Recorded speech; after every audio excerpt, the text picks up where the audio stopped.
औज़ुबिल्लाहिमिनश्शैतानिर्रजीम बिस्मिल्लाहिर्रहमानिर्रहीम। स्टूडेंट्स, हमारा आज का टॉपिक जो है natural radio activity 10th class last unit atomic and nuclear physics में नेचुरल रेडियो एक्टिविटी क्या है, उसके अलावा कौन कौन से लोगों की पार्टिसिपेशन है नेचुरल रेडियो एक्टिविटी के हवाले से, और एक स्कीम डायग्राम में जाके देखेंगे कि कितनी किस्म की रेस जो है किसी भी रेडियो एक्टिव एलिमेंट से कितनी तरह की रेस जो है वो इमिट होती हैं या खारिज होती हैं। सबसे पहले नेचुरल रेडियो एक्टिविटी क्या है? The spontaneous emission of radiation by unstable nuclei.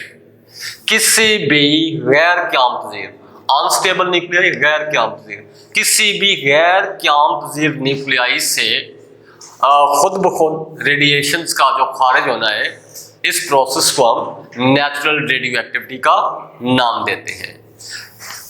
अब elements which emit such radiations are called radio active elements, और ऐसे एलिमेंट्स जो इस तरह की रेडिएशंस खारिज करते हैं उनको हम रेडियो एक्टिव एलिमेंट्स का नाम देते हैं। नेचुरल रेडियो एक्टिविटी आपके पास वो प्रोसेस है जिसमें किसी भी गैर क़याम-पज़ीर न्यूक्लियाई से रेडिएशन जो है वो खारिज होना शुरू हो जाती हैं, और वो एलिमेंट्स जो इस तरह की रेडिएशंस खारिज करते हैं उनको हम रेडियो एक्टिव एलिमेंट्स का नाम देते हैं। अब इसकी डिस्कवरी के हवाले से डिस्कवरीज ऑफ बैकरल जो इसका इंट्रोडक्शन है, किन किन लोगों ने जो है अपना उनकी पार्टिसिपेशन है इसके अंदर। तो सबसे पहले इन 1896 Becquerel discovered that uranium salt crystals emit radiation that can darken a photographic plate. तो ये 1896 के अंदर हेनरी बैकरल ने ये डिस्कवर किया कि कुछ यूरेनियम साल्ट क्रिस्टल जो है वो कुछ किस्म की रेडिएशन खारिज करते हैं जो कि किसी भी फोटोग्राफिक प्लेट को धुंधला कर देते हैं। उसके अलावा ये जो रेडिएशंस हैं इनमें ये सलाहियत भी होती है, ये किसी भी गैस को आयोनाइज कर देती हैं। उसके बाद कुछ और लोगों की पार्टिसिपेशन भी इसमें है, और वो है participation of some other scientist के कुछ इन एक्सपेरिमेंट्स के बाद कुछ और लोगों ने भी इस पे काम किया, एक्सपेरिमेंट्स परफॉर्म किए, और उनमें कौन से नेम आ रहे हैं आपके पास?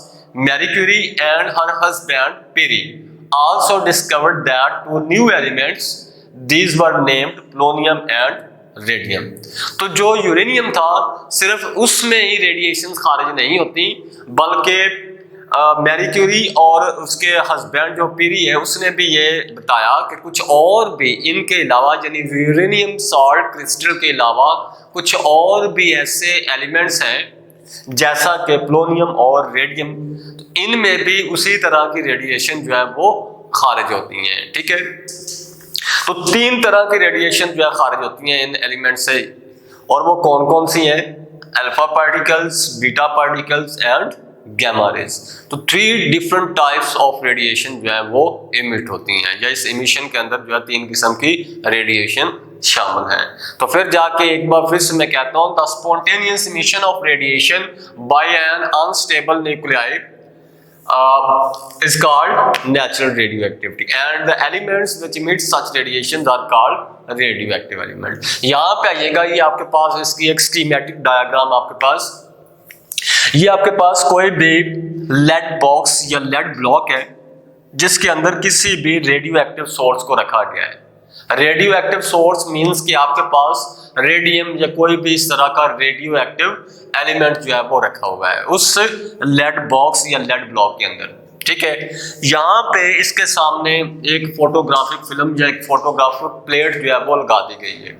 यहाँ पे फोटोग्राफिक फिल्म, ठीक है, ये कोई लेड बॉक्स या लेड ब्लॉक, और उसके अंदर जो है वो कोई भी रेडियो एक्टिव एलिमेंट जो है वो रखा हुआ है। ठीक है, यहाँ से रेडिएशन जो है खारिज होती है। जब मैग्नेटिक फील्ड अप्लाई किया गया, ये जो क्रॉस लगे हुए हैं ये आपको ये रिप्रेजेंट कर रहे हैं कि हमने मैग्नेटिक फील्ड जो है यहाँ पे अप्लाई किया हुआ है। अच्छा, ये आपके पास मैग्नेटिक फील्ड आ जाता है। तो सामने जो फोटोग्राफिक प्लेट है उस सामने लगा दी गई है और 3 तरह की रेडिएशन जो है वो देखी गई है। 3 तरह की रेडिएशन जो है वो खारिज होती है। एक वो है जो लेफ्ट साइड पे मुड़ जाती है, उनको हमने अल्फा पार्टिकल्स का नाम दिया। कुछ रेडिएशन ऐसी हैं कि वो राइट साइड पे मुड़ जाती हैं, उनको हमने बीटा पार्टिकल्स का नाम दिया। और कुछ रेडिएशन ऐसी हैं जो ना वो लेफ्ट साइड पे मुड़ती हैं ना ही वो राइट साइड पे, बल्कि सीधे चली जाती हैं, तो उनको हमने गैमा रेज का नाम दिया।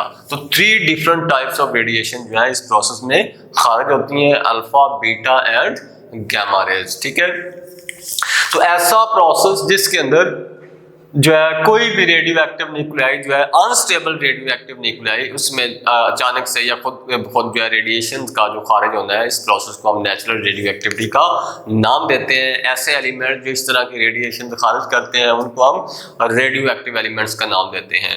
ठीक है, तो मेन जो इसमें नेम आ रहे हैं आपके पास वो हेनरी बैकरल है, जिसने 1896 के अंदर यूरेनियम साल्ट क्रिस्टल पे काम किया और उसने कहा कि ये रेडियो एक्टिव एलिमेंट है, ऐसी रेडिएशन खारिज होती हैं जो किसी भी गैस को भी आयोनाइज कर देती हैं, उसके अलावा फोटोग्राफिक फिल्म को या प्लेट को जो है वो भी धुंधला कर देती हैं।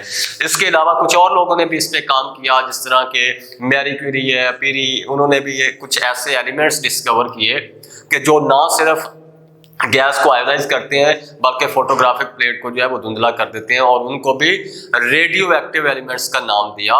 इनमें पोलोनियम एंड रेडियम जो है वो शामिल है। ठीक है, तो बच्चे ये था हमारा आज का टॉपिक। इंशाल्लाह नेक्स्ट लेक्चर के अंदर चल के हम background radiation and cosmic radiation के हवाले से बात करेंगे। तब तक अपना ख्याल रखिएगा। अल्लाह हाफिज।